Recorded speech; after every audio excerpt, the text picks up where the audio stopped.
Why did Jerry Jones end up pulling the trigger on this Micah Parsons trade to Green Bay? Give me the why. So I've got Belt Buckle, Fireworks Factory, and Mo Howard. And we will combine all of these ingredients together to make your babushka's favorite matzo ball soup. That's what we're going to do. Absolutely. Warm and fuzzy. Absolutely correct. All right, so number one. Number one. All right, stop. There's no need to stand on your head. The first word that popped into my head as to why Jerry Jones ended up pulling the trigger on this trade is ego, with a capital E. Ego. This is a pride parade, not that kind of pride. Just a very proud man, right? A lot of pride. This is a proud billionaire, and I guess at one point the family made their money in oil baron. At one point, Jerry's not an oil man anymore. He's a football man, and he got told no. Jerry Jones got told no. You don't tell Jerry Jones no. If you tell Jerry Jones no, then you got problems. And some agent decided that he was going to shove it into Jerry Jones' face and say no.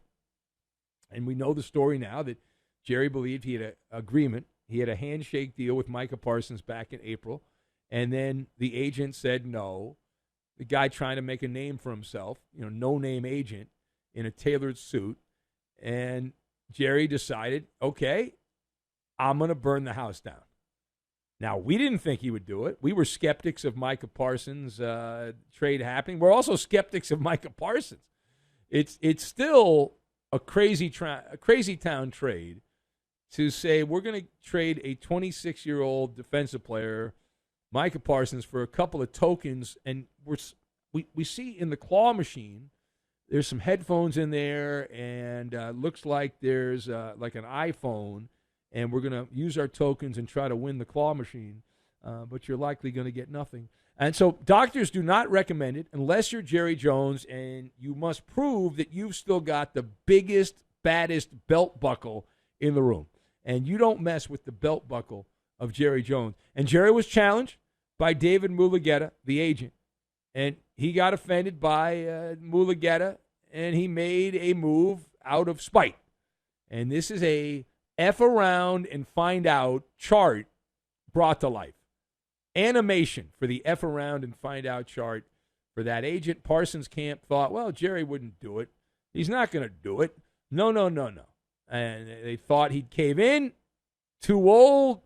He's not like Big Balls Bob there in Vegas. He wouldn't be able to do it. They figured the Cowboys brand was too big a risk. Jerry Jones would not give up the star player. Jones loves star players. Every man, woman, and child knows Jerry Jones loves star players.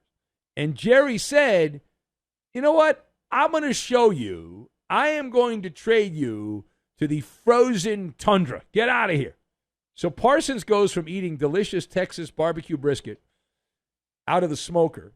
He leaves that behind, and now he'll be eating delicious cheese curds. He'll be recording his podcast on a pontoon boat on Lake Winnebago. That's what he'll be doing, assuming he can get one of those satellite hookups to the internet. And he went from the star on the helmet, Micah Parsons, to a town. I heard this from somebody. My brother lives not far away from Lambeau Field. But the biggest media person in Green Bay is a guy named Bill who runs a Packers blog out of his garage. But he's really popular. Really, really popular. So Dallas was the number five media market. Number 5. Green Bay, number 70. Number 70. So that is not a drop-off. That is a free falling. It's kind of like going from hosting Good Morning America to doing weather hits in Glendive, Montana. Did you know that Glendive, Montana is the lowest-ranked television market in America? It does not go lower than Glendive, Montana. That is as low as it goes. So the endorsement dollars, they're not all gone, but lower. Visibility lowered for Micah Parsons. Now, that being said, he can enjoy all the different kinds of cheeses available over in Kenosha at the Cheese Castle. So he's got that. And Parsons can get a statue, not next to Lombardi. He can get one next to Harry Houdini over in Appleton, the Harry Houdini Museum. Go over there and hang out. Now, page 2. Is it true? Is it true that Jerry Jones had doubts about Micah Parsons showing up in big moments? So I am nodding my head yes. You can't see me unless you're watching on the YouTube, but I'm nodding my head yes. They don't call him Micah the Mirage for nothing. Like, Parsons has had a lot of sizzle. In fact, I would say playing for the Cowboys, he's had more sizzle than that fajita platter at El Torito. You know, there's a lot of sizzle there. And yet, when the lights hit brightest in the big games, he's Casper the pass rusher is what he is. And you see the outline. You feel some pressure, but there's no real impact there. Poof. He goes limp. And Micah Parsons is the kind of player, and it's a lot like Dak Prescott, where he will dominate from the beginning of the year, and then he'll dominate in the middle of October and disappear by the time we get to January, which is problematic unless they change the NFL calendar and play the postseason a different time. He's the defensive version of a fireworks factory. In theory, a fireworks factory is very explosive. Kaboom! Very explosive, right? But when the fuse is lit in crunch time, all you get is a dud, a puff of smoke, and a sad trombone, and that's it. And an example, and no one's talking about this, but I believe it is a central part of why Micah Parsons was traded. We mentioned the agent, and that's certainly a big part of this. But let's go back in the hot tub time machine. We're going to go to the 2023 playoffs, early 2024, a disastrous, dismal Cowboy playoff loss at home to, of all teams, the Green Bay Packers in the wild card round. Micah Parsons was a no-show. Now, what is my evidence? He was a no-show. Watching that game, but also the stat sheet. Did you know, for the first 3 quarters of that NFL playoff game in Dallas, that you had and I had as many tackles and as many sacks as Micah Parsons? The Cowboys were down 41-16 going to the fourth quarter of that playoff game. And then Micah Parsons made a couple of plays in the fourth quarter when the game was well over. And I recall how upset Jerry Jones was, and he was one of the stars that did not shine bright. He was a falling star, Micah Parsons, in that game. And you got to think somewhere in the mind of Jerry Jones, that was a factor. You just have to think that. Somewhere in the back of his head. All right, now, final point.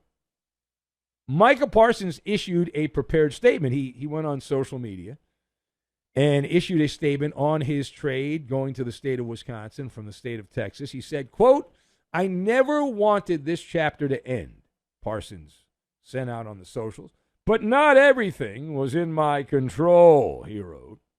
Prepared statement continues. Parsons wrote, "My heart has always been here," meaning Dallas, "and still is," Parsons said. Well, that's because you haven't flown to Wisconsin. Anyway, he said, "Through it all, I never made any demands. I never asked for anything more than fairness. I only asked that the person I trust to negotiate my contract can be part of the process," close quote. All right, so can you parse the words?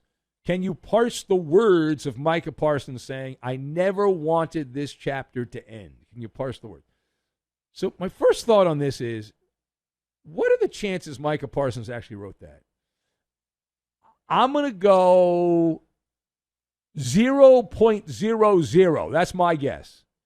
You want to go lower than that? Okay, go lower than that. So Parsons was playing with matches, and he ended up starting a 5-alarm inferno, is what he did. Because he positioned himself as the harmless victim in this prepared statement. And that is a mix of utter nonsense and a half-truth. Utter nonsense and a half-truth that Micah Parsons is completely innocent, and I just wanted fairness, and that's all I wanted. Because I recall the last Cowboy exhibition game, Micah Parsons had an absolute conniption fit, a hissy fit, during that final exhibition game against the Atlanta Falcons. He looked like Mo Howard doing slapstick comedy with the Three Stooges. You had bad body language, the mannerisms, the gyrations, all that. What are your examples, Ben? I'll give you my examples. Now, Parsons was spotted eating those delicious stadium nachos in the hallway right before the game started, right before kickoff. Well, he didn't play in the game. I know, it's just bad decorum. He was also, during the game, spotted for a moment or two lying on the trainer's table like he had been shot from a bazooka while the Cowboys were on offense, so there's that. And he also did the call me gesture with his hand. You know how you make your hand a phone? Like, hey, call me. He did the call me gesture to a group of Falcon fans in the bleachers who wanted him to go to Atlanta. So the only thing missing was the twin-pronged poke in the eye. Yuck, yuck, yuck. Yeah, that's the only thing missing. But he did do a little bit of Mo Howard, Three Stooges. And the common denominator in this is, again, the agent, David Mulugheta. That's the villain in this. That's the guy. He wants to be the next Drew Rosenhaus. He wants to be the Scott Boras of baseball. I respect the hustle. And Jerry says that he had the outline of this contract done in April. And then Mulugheta tossed a monkey wrench into the deal. Right? And the agent acts on behalf of the client. Anyone that's ever been in a job where you've had an agent, I've had an agent. Obviously not a good one. I'm still doing overnights. But I had an agent, and the agent acts on behalf of me when I had an agent, and they are working for you. In this case, they're working for Micah Parsons.